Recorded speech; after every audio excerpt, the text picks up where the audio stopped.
Estimado jefe de gabinete, bienvenido. Guillermo Franco. ¿Qué tal? ¿Cómo está? Bien, muy bien. Bueno, para arrancar quiero compartir una foto que a mí me llamó mucho la atención, estuvo en tapa de Wall Street Journal. Esta foto, acá no es la foto, hay otra foto del tanque donde se los ve más sonrientes a una presidente y vicepresidenta. Y quiero preguntarle de esto, porque hablamos mucho de la relación. Cuéntenos usted que está en esa mesa chica de poder, ¿cómo es esta relación? A mí me parece como se ve, ¿no? En un tanque de guerra, sonrientes. Me parece que se especula mucho a veces con las relaciones entre los presidentes y los vicepresidentes. Yo creo que los equipos, la gente que está alrededor, pero yo sustancialmente creo que en lo que es importante realmente, que es en la convicción, en compartir una visión común de la Argentina, el presidente y su vice se llevan perfectamente bien. Y los rumores y versiones surgió mucho por la ausencia de ella, por la gripe que tuvo, lo debe haber visto, que se viralizó y decían quiero el medicamento de la vicepresidenta, que el otro día estaba muy bien de salud. ¿Por qué se produjo eso? ¿Ella tenía una gripe? No, sí, no se sentía bien, ella me avisó a mí. Okay. El día anterior y bueno, la verdad que era Tucumán muy frío, se esperaba una temperatura muy baja y para alguien que está congestionado hubiera sido duro, ¿no? Poder estar ahí y con consecuencias después que son imprevisibles, por ahí eso le impedía después al día siguiente estar, en fin, me parece que ella me llamó por teléfono, me dijo que tenía ese problema de salud o estado gripal y se lo comunicó también al presidente. No, me parece nada, no me hace ruido nada. Relevante. Esta semana hubo varios encuentros. Un encuentro en la Bolsa de Comercio, en el cual participó el presidente de la Nación. Después también dio una entrevista a Eduardo Feynman, el ministro de Economía, Toto Caputo. Usted participó y lo vi ahí en el CICIP con los principales empresarios y lo aplaudieron muy fuerte. ¿Cuánto se fía de los aplausos en este contexto? Los aplausos del presidente. De los empresarios a mí, a un jefe de gabinete. No, bueno, a ver, me parece que en definitiva todos relatamos más o menos los mismos temas. Yo creo que tanto el presidente, que obviamente como economista y como profesor de economía ante la mayoría de empresarios en la Bolsa de Comercio, dio una clase de economía para fundamentar después el porqué de las medidas que se habían tomado y cómo él está convencido que van a impactar en el futuro económico del país. Y en mi caso, yo lo que hice fue, porque a nosotros nos critican a veces de algunos sectores, incluso de sectores aliados o cercanos, como que somos un gobierno al que le falta gestión.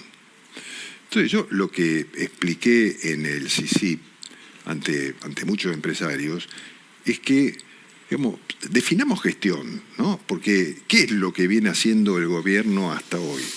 Haber bajado la inflación de una manera tan impactante, ¿no? O sea, pasar de la diaria de diciembre a una inflación en baja permanentemente. Bueno, este mes, como era esperado y lo señalaba al principio, fue un poquito más alta que el mes anterior, pero comparativamente a lo que se esperaba para este mes, o que muchos de los analistas decían, fue significativamente menor y demuestra una inflación en baja muy fuerte. Eso es gestión económica, ¿no? Se tomaron varias medidas para llegar a eso, porque no es sencillo reducir el déficit fiscal como se lo hizo y tener superávit durante todos los meses de gestión hasta aquí, ¿no?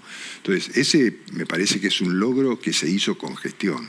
Después también señalaba lo que se hizo en el área de capital humano, porque el presidente le dio una instrucción a la ministra Petovelo, lo venía planteando de la campaña, de terminar con la intermediación de la política social, de los planes sociales, todo esto que se hacía a través de las organizaciones sociales, que después se demostró como había distintas cuevas de intermediación que de verdad se quedaban con una gran parte de los fondos que el Estado destinaba a las personas con más necesidades.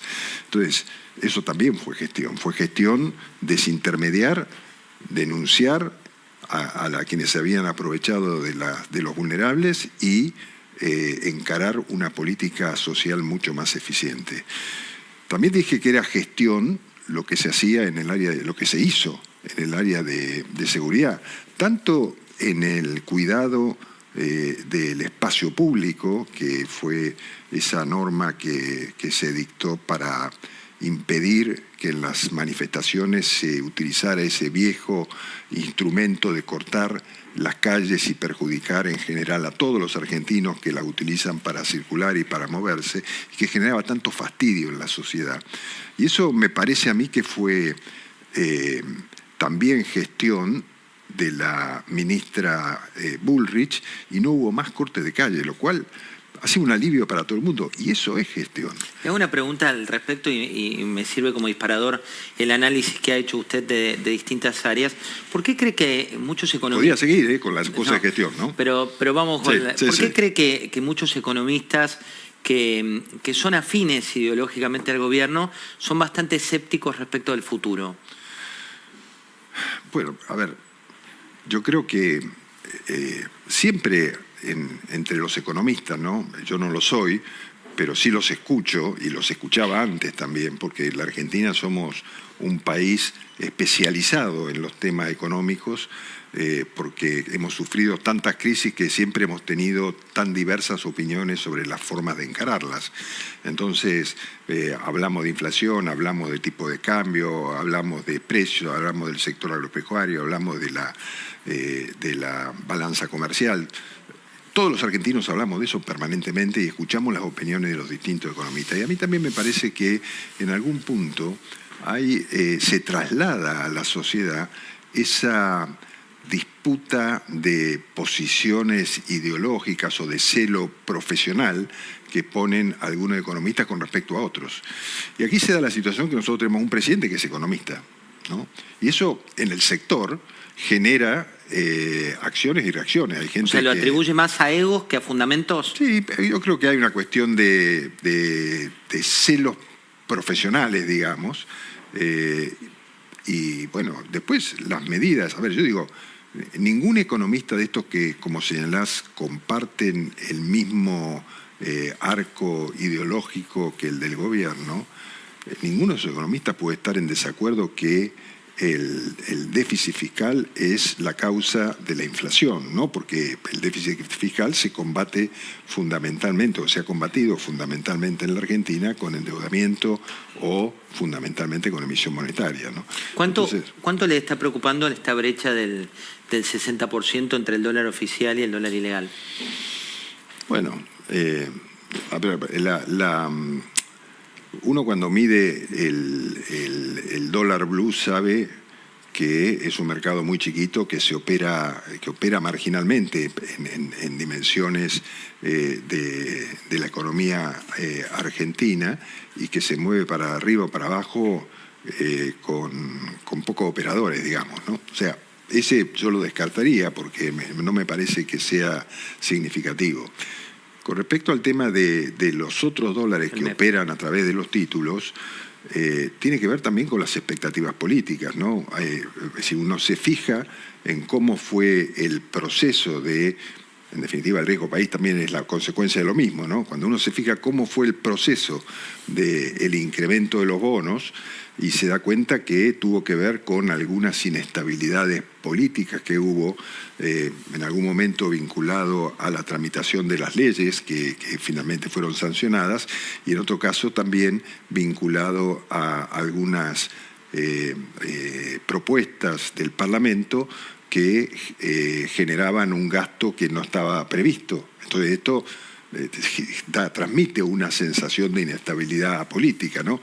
Pero en el lado de los logros, y culminando un poco el tema de la gestión, y más en la parte que a mí me toca, y que no lo mencioné en el CICIP porque no llegué a comentarlo como tema, yo digo, también es gestión habernos juntado con todos los gobernadores provinciales y analizar las obras previstas de infraestructura y que estaban en muchos casos paralizadas desde el gobierno anterior por falta de pago y en otras paralizadas por este, cuando asumió el presidente lo dijo públicamente, que iba a paralizar toda la obra pública. Bueno, hemos conversado con todos los gobernadores para ponernos de acuerdo en cuáles obras íbamos a continuar como nación, cuáles les transferíamos a las provincias para que las continúen ellos, y establecimos un orden de prelación en la necesidad de infraestructura, y lo hicimos de común acuerdo con cada gobernador. Y eso también es gestión pública. Ahí se sumó, que lo comentó el gobernador de Santa Cruz, ¿no? Sí, obvio. Que venía no estaba en la firma, en la foto. Venía recién en el auto conversando con el gobernador de Santa Cruz, con Claudio Vidal, que está viviendo al frente de su provincia momentos muy dramáticos que tienen que ver con la situación del clima, ¿no? Las nevadas, el frío. La verdad que están pasando, y todavía está previsto que pasen en los próximos días situaciones muy duras de clima. Y estamos haciendo todo lo posible desde el Gobierno Nacional para ayudarlo. Hemos enviado ya 2 Hércules y estamos enviando más ahora con alimentos, ropa de abrigo. Tenemos que ver cómo solucionar algún tema de garrafas de gas, porque todavía no ha podido llegar a muchas estancias que están cubiertas con 2 metros de nieve. Entonces la gente que está ahí adentro está en condiciones de mucho riesgo, ¿no? Entonces la verdad que él me anunció por mensaje que no podía asistir a Tucumán por la situación de su provincia, pero en cuanto viniera a Buenos Aires él estaba de acuerdo con lo que establecía el Pacto de Mayo y venía dispuesto a firmarlo y acompañar. Así que, en definitiva, son 19 gobernadores que adhirieron al pacto, y eso también es gestión. Sobre un total de 24, dice usted. Hoy la ministra de Seguridad, Patricia Bullrich, se reunió con el papá de Loan, ¿no? Tengo imágenes para compartir con usted de esta reunión y quiero preguntarle, de acuerdo a su lectura, ¿por qué es que este caso nos atraviesa tanto a todos los argentinos? ¿Por qué cree usted que en términos de agenda informativa hace ya muchísimos días que todos tenemos la mirada puntualmente primero el 9 de julio, después en las distintas localidades? Ahí estamos viendo la reunión que tuvo la ministra de Seguridad. Cuénteme usted por qué cree que este caso nos interpela a todos. Bueno, porque me parece que es dramático, ¿no? Es un hecho que toma estado público. Quizás hay otros hechos similares que no han tomado estado público, pero en el mundo pasan estas cosas que se convierten casi como el símbolo de una realidad que nos golpea, ¿no? Y todas las circunstancias que se dieron alrededor de este caso y que generaron conmocionaron a la sociedad por ser todas tan sospechosas, tan oscuras, con situaciones que nadie terminaba de entender y todavía termina de entender dónde está la responsabilidad, y con aparentemente tantos sospechosos, y finalmente esa imagen de esta criatura que es tan querible, ¿no? Porque uno ve esa foto y enseguida empatiza con la imagen, ¿no? Entonces yo creo que eso nos ha ocupado una parte importante de nuestras preocupaciones sociales en este tiempo, por la angustia de la familia, por el dolor y la angustia que sentimos todos para que se resuelva un caso que uno no tiene viso de que se resuelva pronto, porque no hay ninguna línea clara en la investigación que conduzca a terminar con esta situación. Ojalá que podamos encontrar pronto una respuesta, ¿no? Hay varias cuestiones que hoy son de agenda. Una tiene que ver con el presidente de la Nación, que viaja a Zambales. Zambales es la cuna de los empresarios globales más importantes de la nueva economía. Si uno va a la historia reciente, el expresidente Macri fue uno de los pocos, tengo entendido que el único, que había ido a esa cumbre. ¿Por qué es importante para usted que participe y cuál es la agenda que va a tener el presidente de la Nación allí? No, a ver, yo creo que a mí me parece que es importante para la Argentina que el presidente participe en distintos lugares del mundo, transmitiendo su mensaje, sus ideas, porque además hay una enorme expectativa por la figura de Javier Milei en el orden internacional. Y yo creo que nosotros, como argentinos, tenemos que aprovechar un momento en que la personalidad de Milei nos ha puesto en el mapa, y genera una atracción tan grande. Entonces, a mí la verdad que me parece espectacular que el presidente viaje a todos estos lugares donde hay grandes empresarios y grandes capitales que están, digamos, mirando estas ideas del presidente Milei como innovadoras en la política global, y que manifiestan su intención de mirar a la Argentina hacia el futuro como un foco de atracción y de inversiones. Entonces a mí me parece, la verdad me parece que la mejor tarea que puede hacer el presidente es conseguir ubicar a la Argentina en el mundo desde este punto de vista y atraer inversiones y capitales. ¿Usted cree que va a redundar? Acá estamos viendo la agenda del sábado, va a estar en la conferencia y van a asistir también representantes de los fondos de inversión más importantes a nivel internacional. ¿Usted cree que esto va a redundar? Había versiones que también se podía buscar fondeo eventualmente para una salida más rápida del cepo. ¿Va por ahí? ¿Va por inversiones en la economía real? Siempre está en la mente del presidente y del ministro de Economía esta idea de que hay predisposición en algunos países del mundo y en algunos fondos también de ayudar a la Argentina a superar esa etapa en función de que todos ven un horizonte político importante. Superar esta etapa, digo, para poder los fondos que se requieran para generar una salida segura del cepo, que es lo que plantea el presidente, ¿no? Entonces, y lo que planteó el ministro también es esa conversación que tuvo en radio con Eduardo Feynman. Entonces, yo creo que todo esto puede aparecer en estas conversaciones alguna propuesta o algún camino de solución. A mí me parece que es muy importante, tanto en las conversaciones con los fondos para ese objetivo como los que están orientados a invertir. Nosotros acabamos de sancionar una ley que garantiza las inversiones que puedan hacerse durante este periodo de tiempo en temas que demandan inversión intensiva como la minería y el petróleo. Ya tenemos muchas empresas, muchos grupos económicos, muchos países interesados. ¿Qué países?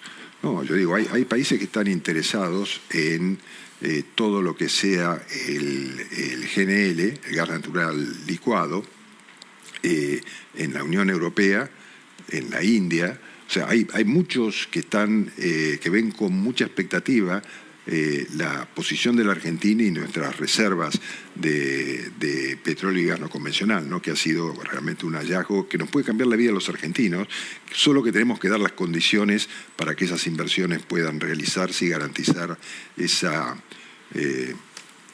vaca muerta y vaca viva, como dicen, ¿no? O sea, tener los dos ingresos, tanto por nuestro sector agropecuario como por nuestro sector petrolero y el minero, que cambien la vida de los argentinos, ¿no? Como lo han hecho otros países, ¿no? No es nada que no se pueda hacer, porque creo que alguna vez lo conversamos, José, ¿no? Cuando hablábamos de la ley Bases y del RIGI, porque era tan importante, y es que nosotros tenemos la misma cordillera que Chile, con la diferencia que ellos la han explotado y nosotros no. Entonces, uno de los minerales más preciosos hoy en el mundo es el cobre. Y nosotros no hemos sido capaces de explotarlo a la par que lo han hecho los chilenos, que tienen exportaciones de cobre por decenas de miles de millones de dólares por año, y nosotros no llegamos a la primera. Hay un punto, tengo varias cuestiones para preguntarle de coyuntura. Una es, ¿qué significa para la Argentina concretamente el haber declarado a Hamás, que fue una noticia de esta tarde, como una organización terrorista? ¿Qué nos cambia concretamente esto para el país y cómo se decidió? No, me parece que es una decisión política que toma el gobierno de calificar, como lo hace en otros países del mundo. Jamás ha sido calificado por la Unión Europea, por Estados Unidos, por Canadá, por otros países del mundo como una organización terrorista.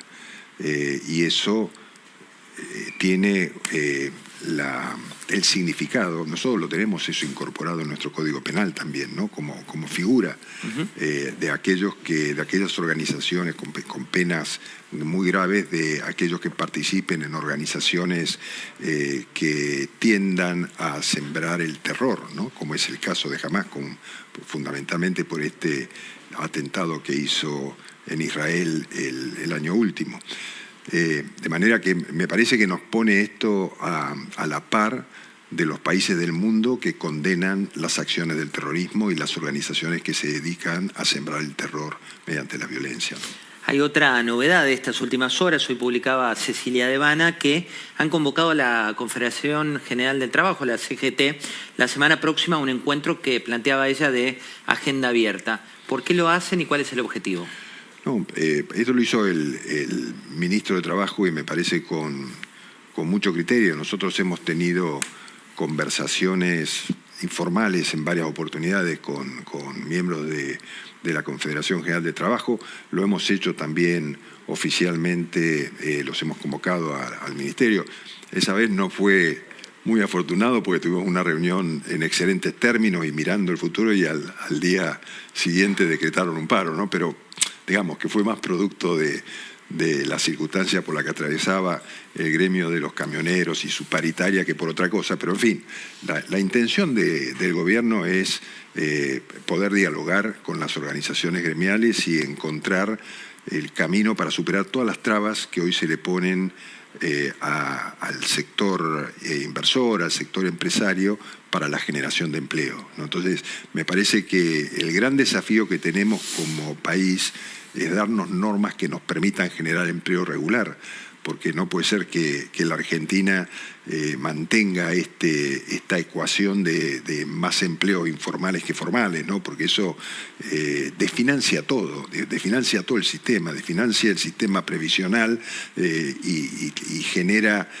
una inestabilidad y una falta de asistencia a los trabajadores informales brutal, porque el trabajador informal no tiene más asistencia que la pública, digamos, no tiene ninguna protección social. De modo que yo creo que sería un avance que en conjunto pudiéramos encontrar ese camino de darnos, así como sancionamos las reformas laborales en la ley Bases, que son, digamos, yo diría un paso adelante, pero no significa que esté contemplado todo lo que hay que contemplar. Me parece que un camino es empezar a conversarlo, dialogarlo y ponernos a trabajar sobre esos temas, ¿no? Ese es el sentido de la convocatoria. En la última que iba a incluir también a los sectores empresariales, ¿no? Poder conversarlo en conjunto, ¿no? En la última entrevista que dio el presidente a Esteban Trebuch, lo que dijo respecto a la designación del hijo fue que la respaldaba, que seguía adelante con ello. ¿Cuál es su posición respecto de esto? Más en un contexto en el cual Lustó, como representante de la Unión Cívica Radical, está convocando a los representantes de su partido para fijar una postura partidaria. Bueno, yo creo que ya lo hemos manifestado más de una vez. El presidente entendió que había que cubrir un cargo que está vacante y otra vacante que se va a generar más hacia fin de año, y le pareció que proponer a una persona de la justicia y a otra persona de la academia era el camino más adecuado, y él juzgó que quienes tenían esas características era el doctor Lijo y el doctor García Marcilla, con lo cual hizo esas propuestas en la atribución que tiene como presidente de la República de formularla, ¿no? Le quiero compartir unas fotos. Mostrémosle fotos al jefe de gabinete de la República Argentina, que le voy a pedir unas breves definiciones de las personas que van apareciendo. A este empresario lo traje, Eduardo Nequian, por dos cuestiones. Una, que usted ayer hizo referencia a él; otra, que cuando termina su discurso él levanta la copa y dice que confía mucho en el proyecto. Había tenido en otras ediciones algunos títulos bastante rimbombantes. ¿Qué le genera la imagen de Unrequian y las palabras que emitió ayer?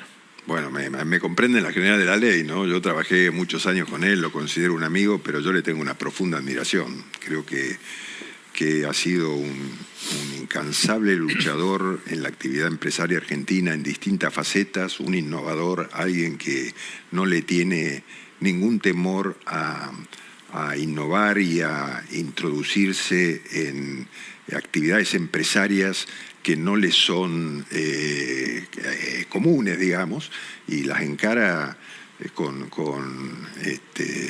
muchísimo entusiasmo, ¿no? Yo siempre cuento que cuando, lo conté el otro día también en la reunión del CICIP, ¿no? Que cuando yo dejé el Banco Provincia y volví a trabajar con Eduardo, yo le planteé que había una importante oportunidad en el sector bancario, porque yo siempre me entendí, después de mi experiencia en el banco, que había una dificultad de acceso a los sectores más vulnerables de la sociedad o a las pequeñas pymes o mini pymes al sistema, y que una banca digital, un banco digital, podía ser el camino de hacer más fácil el ingreso de todos esos sectores al financiamiento y a la utilización de la banca como medio de financiarse y de operar, ¿no?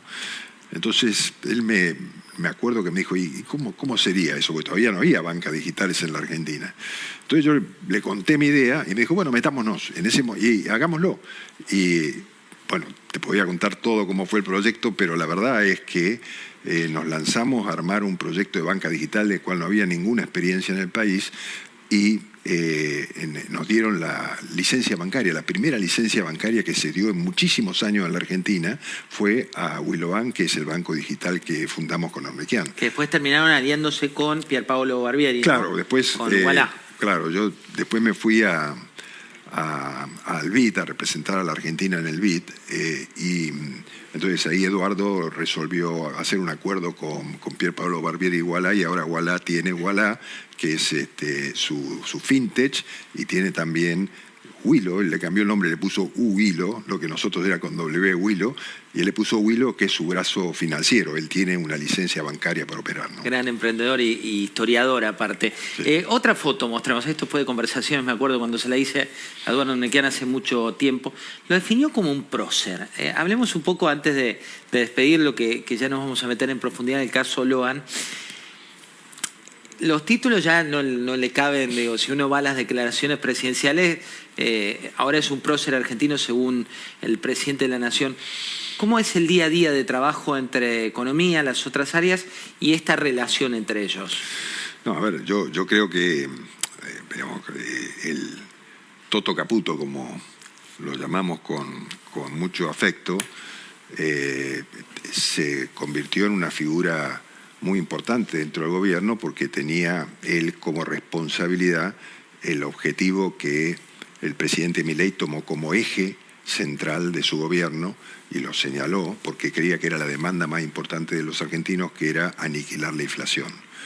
Y la verdad que era un tema que todos sabíamos cuál era la causa, cuál era el origen, pero había que domarlo a ese potro, y la verdad que Caputo lo hizo de una manera impresionante. No nos dio un mango a ninguno, pero lo hizo de una manera, con una convicción y una firmeza realmente admirable. A mí me ha tocado varias veces conversar con él para pedirle apoyos presupuestarios. En muchos casos mi primera función en el gobierno era conversar con las provincias, y en la conversación con las provincias siempre se trata de plata, y entonces él tomó la muletilla del presidente "no hay plata" y me la refregaba todo cada día a mis pedidos, ¿no? Pero no, yo creo que es un ministro que tiene claro cuál es su tarea y la está cumpliendo, y lleva adelante este rol con mucha persistencia y mucha voluntad, férrea voluntad,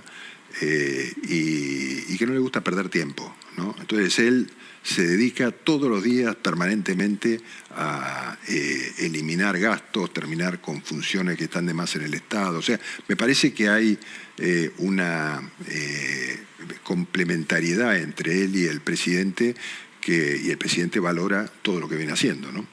Usted en tono y forma básicamente le aplica cierta mesura al gobierno, lo destacan mucho empresarios, políticos y demás, de tranquilidad. ¿Cómo se lleva con la irascibilidad que a veces se ve por parte del presidente de la Nación en redes sociales, los enojos, un temperamento a veces que no respeta su forma? ¿Cómo hace para convivir en ese sentido? No, digamos, yo creo que yo le tengo un profundo respeto al presidente. A veces uno puede no coincidir con su forma, pero yo digo, cuando uno mira un poco la historia argentina, las personalidades que generaron cambios en serio en el país tuvieron ese mismo temperamento y ese mismo carácter. Todos cuentan de Sarmiento lo mismo, ¿no? Todos cuentan que Sarmiento tenía una personalidad irascible, que se enojaba, que insultaba, que cuestionaba, y transformó la Argentina por la educación, ¿no? Entonces yo digo, capaz que, por ahí digo, ¿no? Una persona con mi temperamento, a lo mejor un poco más tranquilo, no consigue los cambios que puede llevar adelante una persona con la personalidad de Milei, ¿no? Que es avasallador en sus objetivos y que avanza y que se enoja y que se calienta con...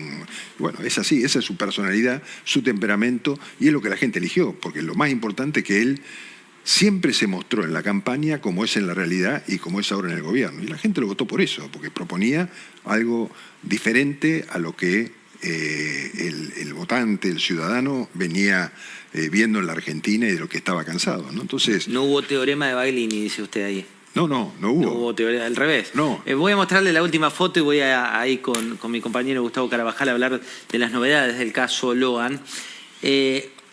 Tanto el presidente ayer como usted han dicho que fue muy importante el rol de Macri. ¿Por qué no firmó el acta? Y no, sí, Karina Milei. No, porque el acta era entre los gobernadores y el presidente de la República. Karina Milei es la secretaria general, la firma como secretaria. Como una formalidad, general, dice una usted. Formalidad, sí. Pero la esencia del acta era un pacto entre los gobernadores de las provincias y el presidente de la Nación. O sea, nunca estuvo previsto que el presidente Macri rubricara el pacto, porque él no ejercía una... ¿Él lo sabía de antemano? Bueno, no, la verdad que no lo sé, pero a mí sí me pareció muy importante que estuviera presente simbólicamente, porque bueno, él fue presidente de la República, muchos creían que un presidente no peronista no iba a poder cumplir su mandato, como pasó tantas veces en la Argentina, y sin embargo cumplió su mandato, con sus más, con sus menos, pero con una idea muy clara también de transformación de la Argentina, y además también él fue un factor importante para el triunfo de Milei en la segunda vuelta, porque él dio expresamente su apoyo junto con la fórmula presidencial, ¿no?, de Patricia Bullrich y Luis Petri. De modo que menospreciar el significado del expresidente Macri en este momento de la Argentina me parece que no está de acuerdo ni con la realidad ni lo que el presidente Milei piensa del presidente Macri, ¿no? Entonces, yo creo que ahí hay... Además, yo creo que tenemos una parte de nuestro electorado es común. Entonces, yo no me imagino que podamos transitar el camino del futuro separado. No hablo de fusión, yo hablo de que tenemos un electorado común en una parte y debemos transitar ese camino de alguna forma en conjunto. El futuro dirá en qué forma somos capaces de transitarlo, pero no tengo duda que lo vamos a hacer, ¿no? Jefe de gabinete, muchísimas gracias por habernos acompañado esta noche. No, gracias a vos, José. Es un gusto.